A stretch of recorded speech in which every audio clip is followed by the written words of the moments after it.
বনি আদম শুধু বলতেই থাকে, এই কথা বলতে থাকে, এটা আমার বাড়ি, এটা আমার গাড়ি, এটা আমার সন্তান, এটা আমার সন্তান, এটা আমার বাড়ি, আমার গাড়ি, আমার মিল, ফ্যাক্টরি, কল কারখানা, সব কিছু তো আমার আমার।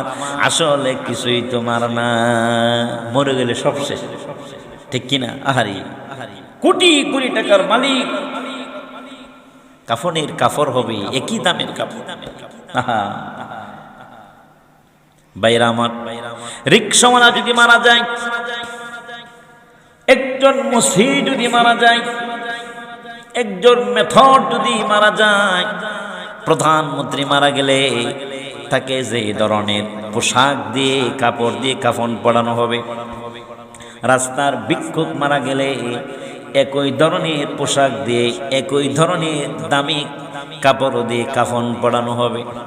কোটিপতি মারা গেলে দামি কাফনের কাপড় দিয়ে কাফন পরানো হবে না। প্রধানমন্ত্রী মারা গেলে দামি কাপড় দিয়ে কাফন পরানো হবে না।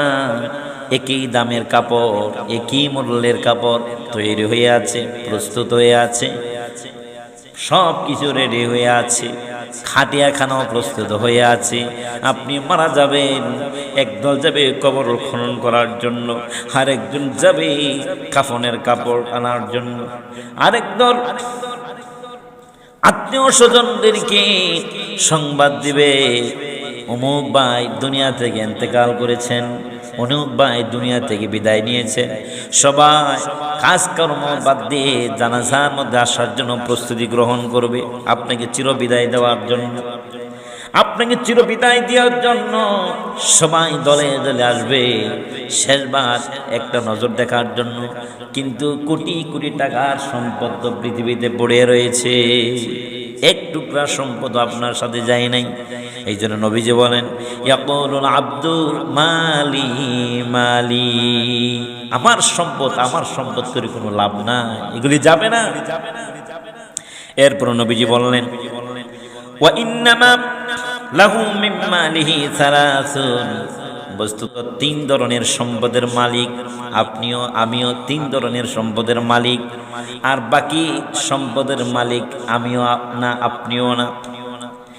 এক নাম্বার হচ্ছে মা আকালা ফা আফনা, যা খেতে পারলেন সেটা হলো আপনার সম্পদ। আও লাবিসা ফা আবলা, আর যা আপনি পরিধান করে শেষ করলেন সেটা আপনার সম্পদ। আও তাসাদ্দাকা ফা আকতানা,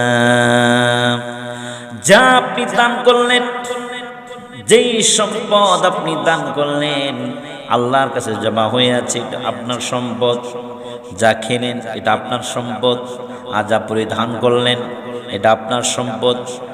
নবীজি এরপরে বলেন, ওমা সিওয়া যালিকা ফাযাহিবুন ওয়া তারিকুহু লিন্নাস, আর যে সম্পদগুলি দুনিয়াতে রেখে গিয়েছো, এই সম্পদের মালিক তোমার উত্তরাধিকারীরা হয়ে গেছে, এক টুকরা সম্পদ তোমার জন্য বাকি রাখে নাই।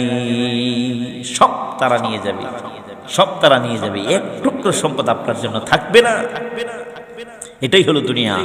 ইন্তেকাল, মানুষ মারার সাথে সাথে, মানুষ মারার সাথে সাথে সম্পদ নিয়ে মারামারি করে লাশ ছিল একটা, তখন লাশ দুইটা তিনটা বেড়ে চারটা পর্যন্ত লাশ সামনে রেখে একই জানাজা হয়েছে। সম্পদ দিয়ে মারামারি, কবরস্থ করার আগে, দাফন করার আগে সম্পদ বাগাবাগি নিয়ে মারামারি, কাটাছাড়ি। এই হলো অবস্থা ভাই। আপনি মারা যাবেন, কোটি কোটি টাকার সম্পদ, কে বলছে হারাম টাকা উপার্জন করে এত কিছু করার জন্য? কে বলছে? এগুলি থাকবে না, যাবে না, যাবে না এগুলি। মৃত্যুর সময় এইগুলি কাজে লাগবে না, কাজে লাগবে আমল, কাজে লাগবে একমাত্র আমল। এরপরে দেখেন নবীজি বললেন, ইয়াতবাউল মাইয়িতা সালাসাতুন, মানুষ যখন মারা যায় তিন ধরনের বস্তু তাকে অনুসরণ করে। ফায়ারজিউ ইসনানে, দুটি বস্তু ফিরে আসে। ওয়া ইয়াবকা মাআহু ওয়াহিদুন, একটি বস্তু তার সাথে থাকে। ইয়াতমাহু আহলুহু ওয়া মালুহু ওয়া আমালুহু, তাকে অনুসরণ করে তার পরিবার, আহলুহু ও মালুহু, তার সম্পদ, ও আমালুহু এবং তার আমল। ফায়ারজিউ আহলুহু ওয়া মালুহু, দুটি বস্তু ফিরে আসে। ফায়ারজিউ আহলুহু ওয়া মালুহু, সম্পদ এবং পরিবার ফিরে আসে। ওয়ায়াবকা মাআহু ওয়াহিদুন ওয়ায়াবকা আমালু, শুধু বাকি থাকে কি? আমল। এই আমলটাকে কত দুর্বল করে রেখেছি আমরা। নামাজ নাই, রোজা নাই, দিন নাই, পরকার নাই, আল্লাহ নাই, জিকির নাই, আল্লাহর হুকুম আহকামের কোনো মর্যাদা নাই, কোনো তাজিম নাই। এভাবেই চলছে আমাদের জীবন। ইল্লা লাহবুন ওয়া লাইবুন, আদ-দুনিয়া মালউনা, দুনিয়া অভিশপ্ত। এই অভিশপ্তের পিছনে যারা ঘুরবে তারাও হবে অভিশপ্ত। আল্লাহ তাআলা অন্যত্র বলেন, ওয়ামা হাযিহিল হায়াতুদ দুনিয়া ইল্লা লাহবুন ওয়া লাইবুন ওয়া ইন্নাদ দারাল আখিরাতা লাহিয়াল হায়াওয়ানু লাউ কানু ইয়ালামুন। এই দুনিয়ার জীবন খেল তামাশা আর কিছুই না, ধোঁকা, ধোঁকা ছাড়া আর কিছুই না। এই ধোঁকার পিছনে আমরা সবাই পড়ে গেছি। দুনিয়া লাহবুন ওয়া লাইবুন, এটা খেল তামাশা। খেল তামাশার পিছনে আমাদের জীবনটাকে আমরা কাটিয়ে দিয়েছি। এগুলি করা যাবে না, বাঁচতে হবে এগুলি থেকে বাঁচতে হবে। আল্লাহকে অধিক পরিমাণে স্মরণ করতে হবে। আল্লাহকে অধিক পরিমাণে স্মরণ করলেই এই দুনিয়ার লোভ লালসা থেকে বেঁচে থাকতে পারবো। এই জীবন একটু কষ্টের হবে, কিন্তু আখিরাতে সুখের হবে। এই দুনিয়াতে যদি আপনি সুখ চান, আখিরাতে সুখ পাবেন না।